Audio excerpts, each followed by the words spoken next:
Chapter 1. Car drew away, leaving the little girl on the verge, shaking with cold in her thin cotton t-shirt and shorts. She sat down, arms locked round her knees, her light brown hair blowing messily in the wind, pale as a dandelion seed head.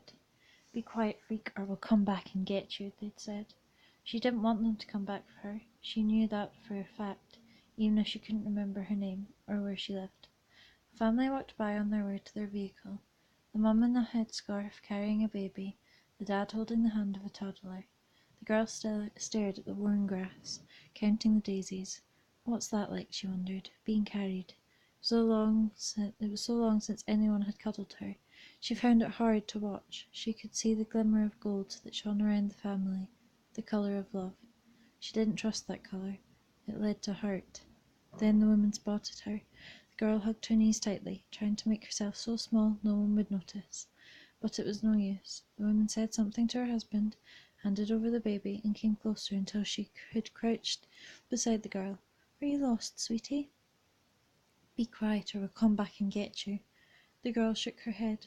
"Mummy and Daddy gone inside?" The woman frowned, her colours tinged an angry red. The girl didn't know if she should nod. Mummy and Daddy had gone away, but that was a long time ago. They'd never come for her in the hospital, but stayed in the fire with each other. She decided to say nothing. The woman's colours flared a deeper crimson. The girl cringed. She'd upset her. So the ones who had driven her away had told her the truth. She was bad, always making everyone unhappy. The girl put her head on her knees.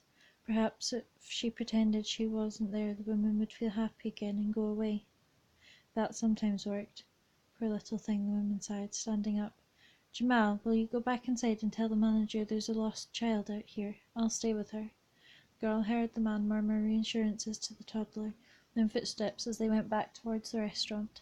"You mustn't worry. I'm sure your family will be looking for you." The woman sat beside her, crushing daisies, 5 and 6.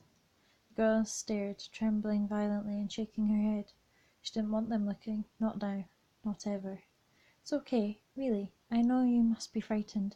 We'll be back with them in a minute," she whimpered, then clapped a hand over her mouth. "I mustn't make a sound. I mustn't make a fuss. I'm bad. Bad." But it wasn't her making all the noise. Not her fault. Now there were lots of people around her. Police wearing yellow jackets like the ones that had surrounded her house that day. Voices talking at her, asking her name. But it was a secret. She'd forgotten the answer a long time ago.